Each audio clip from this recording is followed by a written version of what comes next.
ও বাপুন, ও বাপুন রে, আমি তোর মা রে বাপুন, আমি তোর মা।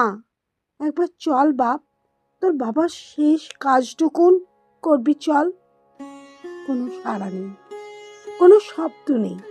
শব্দ বলতে যেটুকু, সে হলো আশপাশের ভদ্রলোকদের। একতলা দোতলা বাড়ির দুমদাম দরজা জানলা বন্ধ করার শব্দ।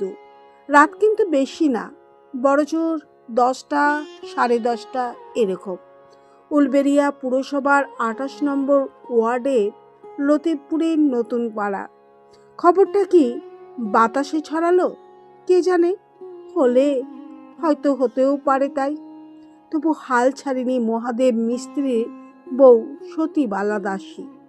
মানুষটার কিন্তু হয়নি কিছুই, করোনা টরোনা কিছুই হয়নি। সত্যি বলতে কি, হওয়ার মতন তেমন কিছুই হয়নি তার। একেবারে লিকপিকে চেহারার, দুবলা পাতলা মানুষ। তবে ওই চেহারাতে যা জোর ছিল, সে বিশাল জোর। বড় কোনো অসুখ বিসুখে কোনোদিন ভোগেনি সে। মাঝে সাথে রাত বিরেতে একটু আধটু বুক ধরপড় করত, এই যা। সেদিন হঠাৎ বৃষ্টিতে ভিজে ঠান্ডা লেগে সে এমন হাঁচি কাশি জোটালে, সে একবার শুরু হলে চাইতো না থামতে। তাই দেখে পড়শিরা বলে বেড়ালো, করোনা হয়েছে, করোনা। একদিন দল বেঁধে বাড়ি বয়ে তারা শুনিয়ে দিয়ে গেল, যাই বলো আর তাই বলো বাপু, করোনা রোগীকে ঘরে রাখাটা ঠিক না, একদম ঠিক না। দেখে শুনি সতীবালা তাকে ভর্তি করে দিল হাসপাতালে। ডাক্তারবাবুরা অবশ্য রাখেনি বেশি দিন, দিন দুয়েক পরেই ছেড়েছিল। বলেছিল করোনা টরোনা কিছু না, ব্যামোটা হলো হার্টের ব্যামো। কটা দিন বাড়িতে গিয়ে বিশ্রামে রাখো, ওষুধপাতি খাওয়াও, তারপর সময় করে আমাদের এখানে একবার দেখিয়ে নিয়ে যেও।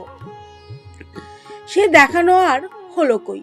এই সন্ধ্যা রাত বুক ধরপড় করতে করতে চলে গেল মানুষটা। কি আশ্চর্য দিনকাল, করোনাকালের কি আশ্চর্য দিনকাল। সতীবালা দাসীর বুক ফাটা কান্না শুনে পড়শিরা কেউ একজনাও এলো না খবর নিতে, পড়শিরা কেউ একজনাও এলো না সান্ত্বনা দিতে। কান্না শুনে তখনই তারা যে যার মতন বন্ধ করে দিল দৌড়।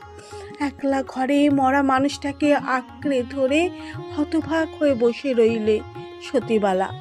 পাড়া পড়শিদের বিপদ আপদে হাঁকতে ডাকতে এক কথায় ছুটে যেত মানুষটা।